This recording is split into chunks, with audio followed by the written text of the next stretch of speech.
John, when you came in, you were cutting across the line. So this means that on the backstroke, you were going outside to inside on the through stroke.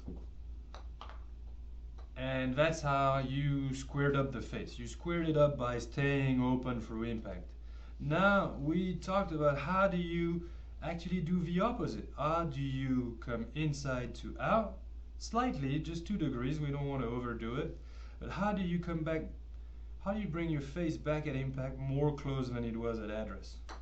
And we worked a little bit on this field. To do it again. We worked a little bit on this guy. And you kind of got it. And then we talked about posture, so go ahead and come in. We'll switch to that. So we just said, we need you to go in and take your new posture. We need you to be much more over the ball. And we need to have that putter in line with your forearms. And you can see that right now it's actually pretty perfect. And on the back there, if you were to check it there, this angle is about 70 degrees to the ground. That's what it needs to be, right? Now, from this posture, what happens is really up to 20 feet, you can move the putter with just your core. You don't need to have any hands involved. And this is why it's important to know how to close the putter without having too much hands involved.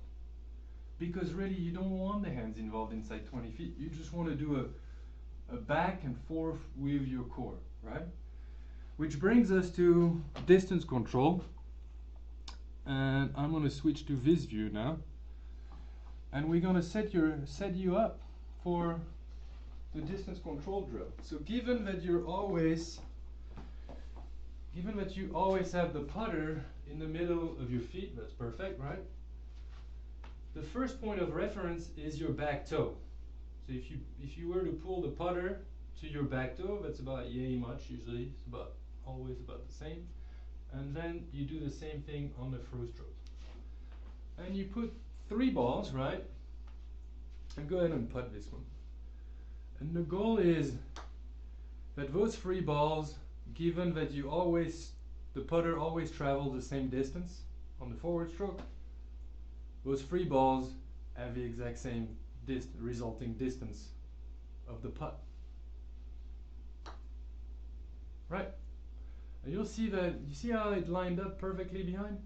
That's what you're looking for. You're looking for 3 balls that line up. At 10 feet, you should be able to line them. Then you go to the next distance.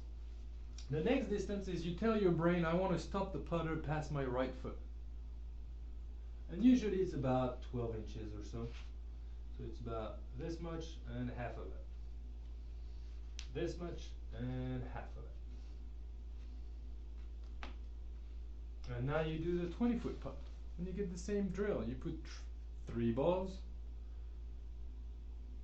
And you go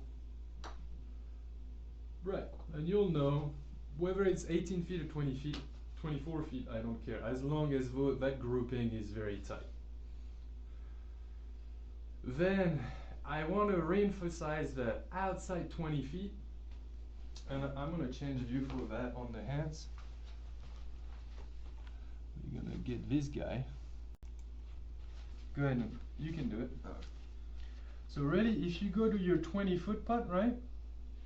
Now, I want you to break the wrist a little bit, and I don't mind if you're cupped a little bit. Remember, you want to be on the right side, right? Mm-hmm. So you want to cup that putt, it points straight at your belly, then move to 20 feet with the core, then break the wrist, right? That, you can go as far as 80 feet with all this, but then on the through stroke, I don't want you to go like this. I want you to rotate the torso and stop, like this, with a straight wrist. Now with those, my friend,